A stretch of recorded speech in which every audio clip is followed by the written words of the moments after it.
혹시 그냥 기분이 좀 안 좋은 거랑 진짜 우울증이랑 뭐가 다른지 정확히 아시나요? 아마 많은 분들이 좀 헷갈려 하실 거예요. 근데 사실 우울증은요, 전 세계적으로 장애를 일으키는 가장 큰 원인 중 하나고요. 미국 성인 10명 중 1명은 겪고 있을 만큼 아주 심각한 질병입니다. 오늘 이 복잡하지만 우리가 꼭 알아야 할 우울증에 대해서 한번 깊이 파헤쳐 보겠습니다. 자, 순서는 이렇습니다. 먼저 가장 기본이죠.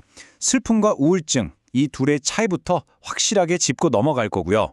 그 다음엔 의사들이 말하는 임상 우울증이 정확히 뭔지, 그리고 그때 우리 뇌 속에서는 도대체 어떤 생물학적 변화가 일어나는지 살펴볼 겁니다.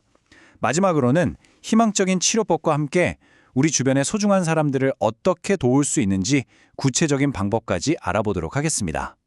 네, 첫 번째 섹션입니다. 가장 많은 분들이 혼란스러워하는 지점이죠. 바로 슬픈 감정과 임상 우울증을 그냥 같은 거라고 생각하는 건데요. 하지만 이 둘 사이에는 아주 분명한 선이 있습니다. 여기 표를 보시면 그 차이가 명확하게 보이죠.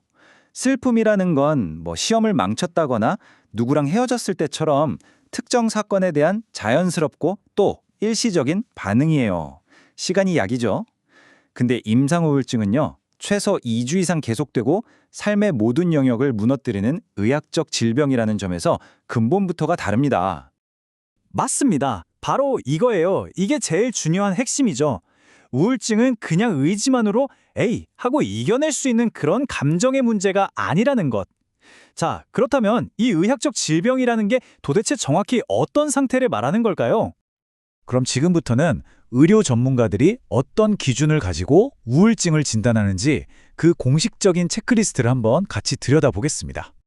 그러니까요. 의사들은 어떻게 그 미묘한 차이를 딱 구별해내는 걸까요? 그냥 좀 슬픈 감정을 느끼는 거랑 정말 의학적인 도움이 필요한 우울증을 판단하는 그 기준, 그게 뭘까요? 여기서 핵심은 딱 두 가지예요. 최소 2주라는 기간, 그리고 심각한 방해라는 정도. 그냥 기분이 안 좋은 걸 넘어서요. 일하고, 즐기고, 사랑하는 이런 일상적인 모든 기능이 완전히 마비되는 상태를 말하는 겁니다. 진단 기준이 되는 9가지 주요 증상들인데요. 보시면 그냥 기분이 가라앉은 것뿐만이 아니죠. 입맛이 싹 사라지거나 막 폭식을 하게 되는 신체적인 변화도 있고요. 나는 정말 아무 가치가 없는 사람이야 같은 생각에 사로잡히는 인지적인 증상까지 굉장히 폭넓게 나타납니다. 정신의학 지침에 따르면요. 방금 보신 9가지 증상 중에서 최소 5가지 이상이 2주 넘게 지속될 때 그때 임상 우울증으로 진단될 수가 있습니다. 어쩌다 한두 번 기분 안 좋은 거랑은 정말 차원이 다른 명확한 기준이 있는 거죠.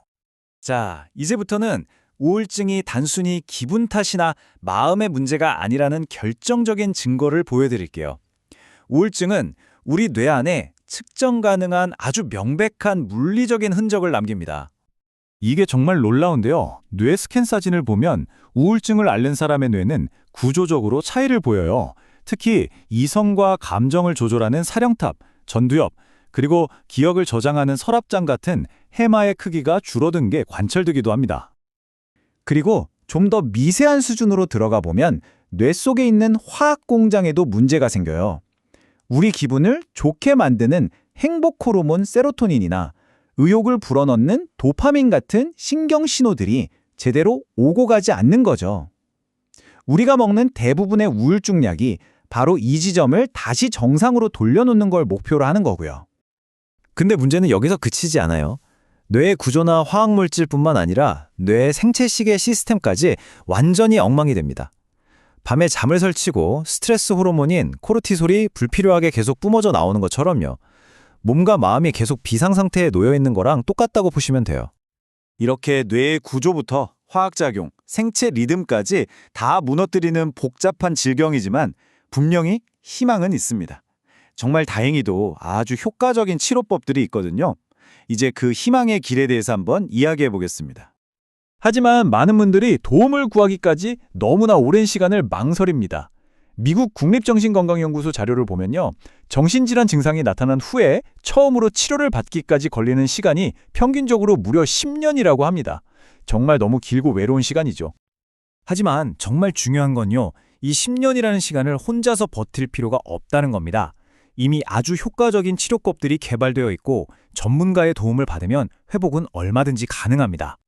가장 일반적인 방법인 약물 치료나 상담 치료도 있고요. 다른 치료가 잘 듣지 않는 심각한 경우에 놀라운 효과를 보이는 전기, 경련 요법도 있습니다. 또 자기장을 이용해서 뇌의 특정 부위를 자극하는 경두계 자기자극술, TMS 같은 최신 치료법까지 선택지가 꽤 다양해요.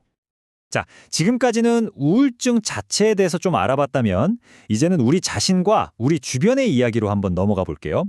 이 지식을 바탕으로 우리가 소중한 사람들을 어떻게 지지하고 도울 수 있을까요? 가장 먼저 이것만은 꼭 기억해야 합니다. 우울증은 절대 개인의 나약함이나 성격 탓이 아니에요. 이건 천식이나 당뇨병처럼 전문가의 도움이 필요한 의학적 질병입니다.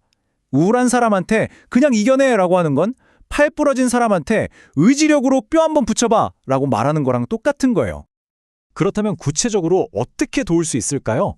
여기 4가지 아주 현실적인 방법이 있습니다. 첫째, 그냥 막연하게 힘내라고 하기보다는 병원에 한번 가보자고 격려해 주는 거고요.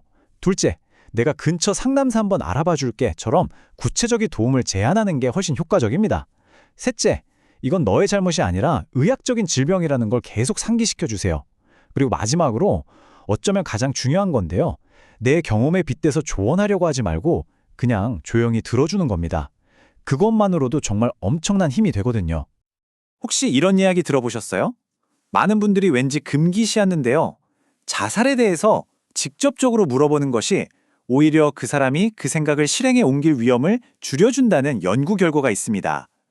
솔직하고 열린 대화가 한 사람의 생명을 구할 수도 있다는 거죠. 결국 정신질환에 대해 이렇게 터놓고 이야기하는 문화가 만들어질 때 사회적인 편견이나 낙인은 사라지고 누구나 쉽게 도움을 청할 수 있게 되겠죠. 오늘 여기서 나눈 이야기들이 우울증에 대한 오해를 조금이라도 풀고 우리 모두가 서로에게 더 따뜻한 지지자가 되는 그런 계기가 되었으면 좋겠습니다.